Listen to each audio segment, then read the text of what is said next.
Welcome to the Daily Word, verse by verse. Grab your Bibles and follow along as we study the book of Romans. Keep in mind, I'm using the Holman Christian Standard Bible. So if you're using a different translation, the read is different, but the message is the same. We're going to continue in our study in chapter 2, and we're in verse 25. And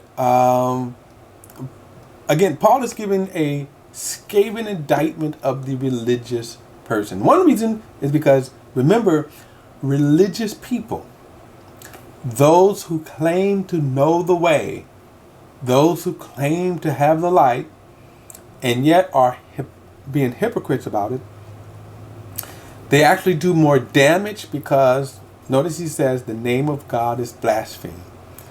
Oftentimes, we forget people are not stupid. They're not. People are not stupid, you know. It's best to live honest.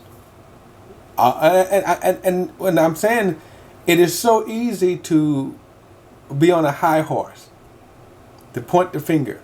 You know, in my younger Christian days, I used to point the finger hard. I was hard-nosed. But ignoring my own faults. Now, I can still point the finger, but I point it with humility because I can point back to me and go, God, I'm the one who God has more mercy on. I think that's so important to realize that, you know, we're not the judge of anyone. We don't make determinations. And remember what I said, even when Jesus said, the point wasn't that you point out that the speck is in your brother's eye. The problem is that you leave the speck in your brother's eye. You don't really help the brother, right? You can't see clear enough to pull out the speck for the beam in your own eye. He says, pull out that log in your eye, and then you can both see. And that is I think the line of demarcation here. That you're just not pointing out a speck. You got a speck in your eye. You're a bad person. You're a blind person. You're this, you're that. Here, let me pull out the speck in your eye, but yet you're knocking them in the head because of the big beam in your own eye, right? He says, pull out the beam in your eye and you'll be able to clearly see. And what you're going to clearly see is God's mercy through Jesus Christ for both. So in verse 24, for it is written, the name of God is blasphemed among Gentiles because of you. Why? Because you're preaching one thing, living the other, right? That's one of the worst things, one of the worst testimony, one of the worst witnesses. Okay? And again, it's not so much as to say that you shouldn't, look, we all have faults.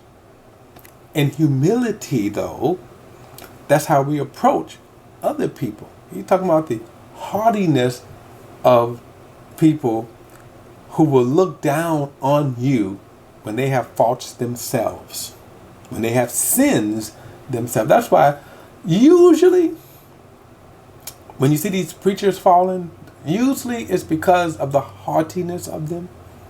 Not because they were just simply exposed, but they were so haughty about it. Verse 25, for circumcision benefits you if you observe the law. But if you are a lawbreaker, your circumcision has become uncircumcision. Therefore, if the uncircumcised man keeps the law's requirements, will his uncircumcision not be counted as circumcision? Now, of course, they would go, no way. Verse 27, a man who is physically uncircumcised, but who fulfills the law, will judge you who are a lawbreaker in spite of having the letter of the law and the circumcision. Now, here's the interesting thing about this. I think it's important to understand this, again, it cuts to the heart of what bad religion is. Notice he said that circumcision only benefits you if you keep the law. Now, part of the law, by the way, and Paul, when we get to the book of Galatians, we're really going to get into the law of Moses, the Old Testament, keeping the commandments. What do they mean?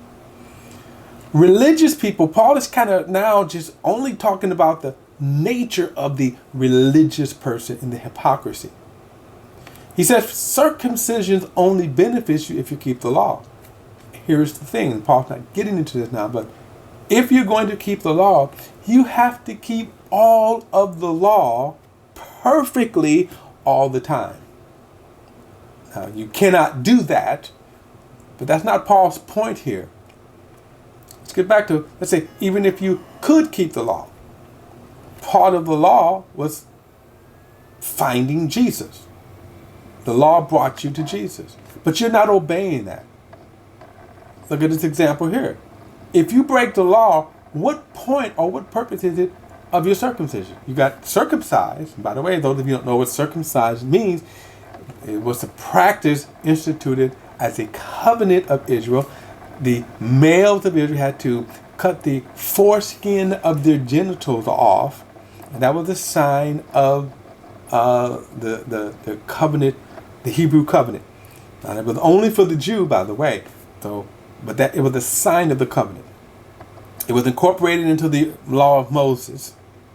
And as a commandment, you had to circumcise a male child on the 8th day. And they would do that religiously. Even if that 8th day fell on the Sabbath day, they would still circumcise, right? So that they wouldn't break one law. His point is, but if you are breaking the law, your circumcision means nothing. That's his point. But that's how demented the religious mind could fall. I'll give you another example of this. The Pharisees were meticulous in keeping the circumcision. They were meticulous of obeying the Sabbath day laws. They were meticulous of all these little commandments. They were meticulous of, but yet they hated Jesus. This is what Paul is talking about. They hated Jesus. They knew who Jesus was. They knew all of this prophetic signs that confirm that Jesus was the Messiah, the Son of God. They rejected him and they hated him. But at the same time, they still practiced their religion. That's the hypocrisy. When they covenanted with Judas to betray Jesus, now keep in mind, you make a deal for Judas to betray Jesus for 30 pieces of silver. Okay, you lying on Jesus, false witness, all of the things that break the law. When Judas came back and said, we've betrayed innocent blood, he threw the money on the floor. They picked the money up, and this is what they said. They said, well, the law tells us we can't use this money in the general fund. So we can't, because it's blood money. Now imagine that. So they bought a potter's field to fulfill some law. Think about how demented that is. You just lied on an innocent man. You framed him, not to mention the Son of God.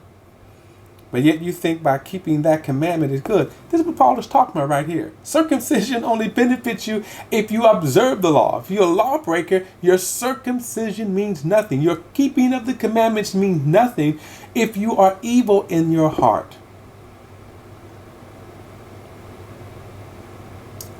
Verse 28. For a person is not a Jew who was one outwardly. A true circumcision is not something visible in the flesh. Now, the reason why he's saying that is because Abraham circumcised as a covenant with God, as a sign of faith. 29, verse 29.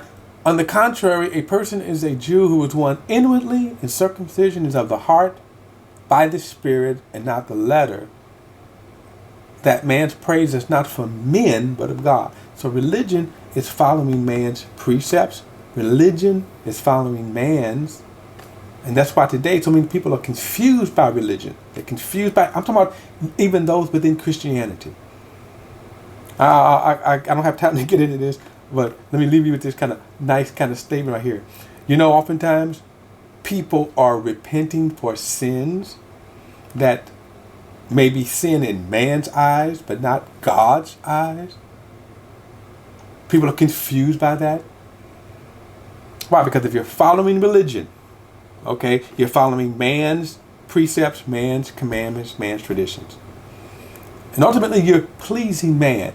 But if you're following God, And you're seeking God to say, Lord, I want to please you. That's a world of a difference. Chapter 3 in the next video. I'll see you then.